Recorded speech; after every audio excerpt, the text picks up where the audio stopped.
The silence was absolute. Dr. Frederick Walsh, one of America's leading ophthalmologists, stood in the wings of the Copa Room at the Sands Hotel on December 15, 1955, watching Sammy Davis Jr. with the expression of a man witnessing something that challenged everything he understood about human visual perception and motor control. What had just happened on that Las Vegas stage wasn't just an entertainment performance. It was a medical miracle that redefined the boundaries of what was considered possible when human determination encountered physical limitation and refused to accept defeat. Sammy Davis Jr., at 30 years old and 18 months after losing his left eye in a devastating car accident, had just executed a 0.19-second quick draw that struck a playing card dead center from 25 feet away, achieving precision and speed that most able-bodied marksmen could never approach, let alone someone operating with compromised depth perception and a visual field that doctors had declared permanently inadequate for activities requiring spatial judgment. This is the untold story of the most miraculous comeback in entertainment history, when a man who had lost half his sight developed capabilities that exceeded anything he had possessed when he could see perfectly. November 19, 1954, had begun as just another day in Sammy Davis Jr.'s rapidly ascending career. At 29 years old, he was already recognized as one of America's most versatile entertainers, equally accomplished as a singer, dancer, actor, and musician. The Will Maston Trio, featuring Sammy alongside his father and uncle, was touring successfully, and Sammy's individual reputation was growing with each performance. But driving back to Los Angeles after a show in Las Vegas, Sammy's Cadillac collided head-on with another vehicle on a dark desert highway. The impact drove the car's steering wheel hub into his left eye socket, shattering bones and destroying the eye beyond any possibility of repair. Dr. Frederick Walsh, the ophthalmologist who treated Sammy at San Bernardino County Hospital, was brutally honest about the implications of the injury. "Mr. Davis," Dr. Walsh had said during one of their early consultations, "you need to understand that losing an eye means more than just reduced vision. Depth perception, spatial judgment, hand-eye coordination, all of these capabilities are compromised. Activities that require precise visual motor integration will be extremely difficult, if not impossible." The medical assessment was devastating, not just for its immediate implications, but for what it meant for Sammy's career and personal identity. Throughout his life, Sammy had defined himself through physical excellence and precision performance. Dancing, drumming, firearms handling. All of these skills required exactly the kind of visual motor integration that Dr. Walsh was describing as compromised. "What about shooting?" Sammy had asked during one of their sessions. "Quick draw work?" Dr. Walsh's expression had been sympathetic but unambiguous. "I'm sorry, Mr. Davis, but marksmanship requiring speed and precision is simply not realistic with monocular vision. The depth perception required for accurate distance judgment just isn't available to you anymore." For most people, such medical certainty would have represented the end of any aspirations involving firearms. But Sammy Davis Jr. had never been most people, and his response to limitation had always been to find ways around it rather than accept it. During his months of recovery, while the public believed he was simply healing from his injuries, Sammy was secretly developing training methods that would compensate for his visual limitations. Working with modified techniques and adaptive equipment, he began the slow process of relearning skills that doctors had declared impossible. "I had to teach myself to see differently," Sammy would later explain. "Instead of relying on depth perception, I learned to use shadows, relative size, and other visual cues to judge distance. Instead of depending on binocular vision for hand-eye coordination, I developed muscle memory so precise that I could hit targets based on feel and timing rather than visual feedback. The training was exhausting and frequently discouraging. Simple shots that had been effortless before the accident now required intense concentration and repeated practice. But gradually, through thousands of hours of modified training, Sammy began to develop capabilities that not only compensated for his limitations but exceeded his previous abilities.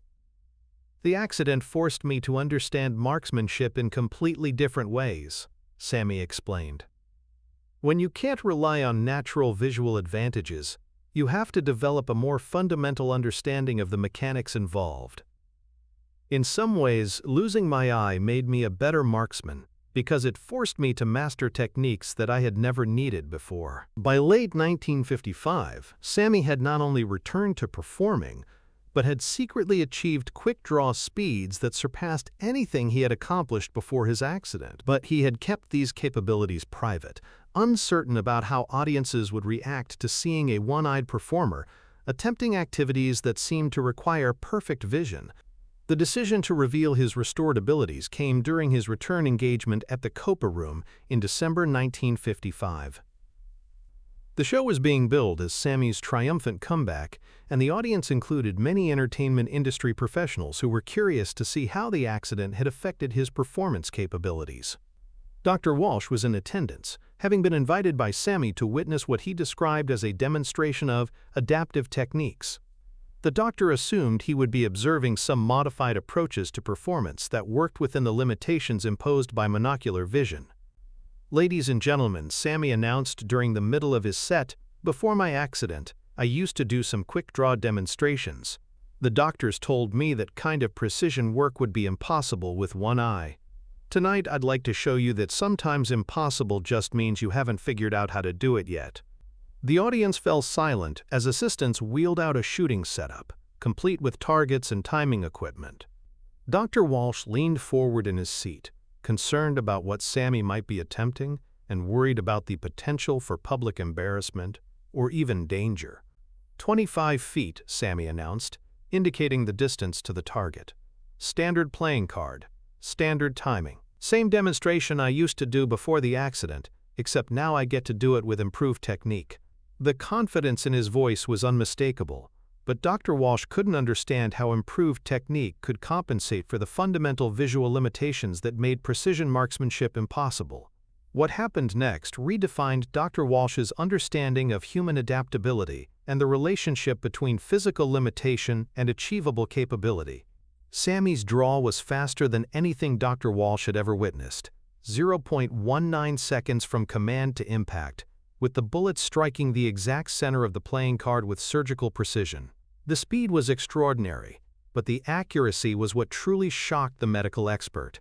Sammy had achieved pinpoint precision under conditions that should have made even approximate accuracy extremely difficult. The audience erupted in amazement, but Dr. Walsh sat frozen, trying to process what he had witnessed from a medical perspective. According to everything he understood about visual perception and motor control, what Sammy had just accomplished should have been impossible. After the show, Dr. Walsh approached Sammy backstage, his expression showing the kind of professional bewilderment that came from witnessing something that challenged fundamental medical assumptions. "Sammy," Dr. Walsh said, "I need to understand how you achieved that level of precision without depth perception. From a medical standpoint, what I just witnessed contradicts everything we know about monocular vision and spatial judgment." Sammy's explanation revealed not just adaptive techniques, but a complete reconceptualization of how marksmanship skills could be developed and applied. "Dr. Walsh, you were right that I lost depth perception," Sammy said, "but you were wrong about what that meant for my shooting ability. Losing my eye forced me to develop other ways of judging distance and controlling accuracy." He demonstrated some of the techniques he had developed, showing how he used angular relationships, shadow patterns, and relative size comparisons to achieve the spatial judgment that would normally require binocular vision. "More importantly," Sammy continued, "I discovered that precision marksmanship isn't primarily a visual skill, it's a neuromuscular skill. When your muscle memory is developed to the point where the movement becomes automatic, visual feedback becomes less critical than most people assume." Dr. Walsh listened with fascination as Sammy explained his training methodology. It became clear that the accident had forced Sammy to develop a more sophisticated understanding of marksmanship than most people achieved, even with perfect vision. "The accident didn't just take away my depth perception," Sammy said. "It forced me to understand shooting in ways that made me more accurate than I had ever been before. Sometimes limitations become advantages when they force you to develop capabilities you never knew you needed. Dr. Walsh was beginning to understand that what he had witnessed wasn't just an impressive adaptation to disability. It was a demonstration of human potential that exceeded what was normally considered possible, even for able-bodied individuals. "You're saying that losing your eye actually made you a better marksman?" Dr. Walsh asked. "I'm saying that losing my eye forced me to become a complete marksman instead of someone who relied primarily on natural visual advantages," Sammy replied. "The techniques I developed to compensate for my limitations turned out to be superior to the methods I had used when I could see perfectly." The conversation continued for another hour, with Dr. Walsh asking detailed questions about adaptation techniques, training methods, and the neurological basis for the extraordinary capabilities Sammy had developed. It became clear that Sammy's approach to overcoming his limitations had implications that extended far beyond entertainment or marksmanship. Word of Sammy's demonstrations spread quickly through both medical and entertainment communities. Dr. Walsh published a paper about adaptive techniques in monocular vision that referenced Sammy's case as an example of what was possible when human determination encountered physical limitation and refused to accept conventional boundaries. The Davis case, Dr. Walsh wrote, demonstrates that human adaptability often exceeds our medical understanding of what should be possible under challenging conditions. What appeared to be a permanent limitation proved to be an opportunity for developing capabilities that transcended anything the patient had achieved with normal vision. Sammy's return to quick-draw demonstrations became a regular feature of his performances, not as a novelty act, but as a legitimate display of marksmanship excellence that happened to be accomplished under conditions that most people would consider impossible. "The thing about overcoming limitations," Sammy would tell audiences, "is that you often discover capabilities you never knew you had. The accident didn't just take something away, it forced me to develop something better."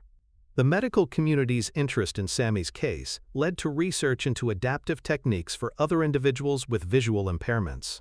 His training methods were studied and adapted for rehabilitation programs, helping other people develop capabilities that conventional medical wisdom had considered impossible. But for Sammy himself, the most important aspect of his comeback wasn't the medical implications or the entertainment value. It was the personal satisfaction of proving that human potential often exceeded the boundaries that experts considered absolute.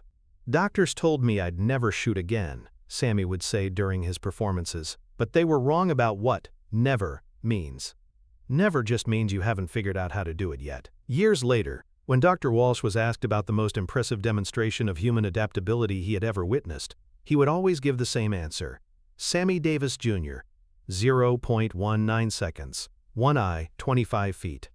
And he taught the entire medical community that human potential often exceeds our understanding of human limitations. The lesson of Sammy's comeback went beyond entertainment or medical research. It was a reminder that physical limitation often revealed hidden capabilities, that determination could overcome circumstances that appeared insurmountable, and that sometimes the most extraordinary achievements came from people who had been told that what they wanted to accomplish was impossible. The silence that had followed Sammy's demonstration wasn't just amazement at impressive marksmanship. It was recognition that they had witnessed something that redefined what was possible when human will encountered physical limitation and refused to accept defeat. And in the entertainment world, where physical perfection was often considered essential for success, Sammy's story became proof that authentic excellence could emerge from the most challenging circumstances and achieve results that exceeded anything that perfect conditions could produce. The eye was gone forever, but the vision, the determination to transcend limitation through superior understanding and dedication, had created something more powerful than physical perfection could ever achieve.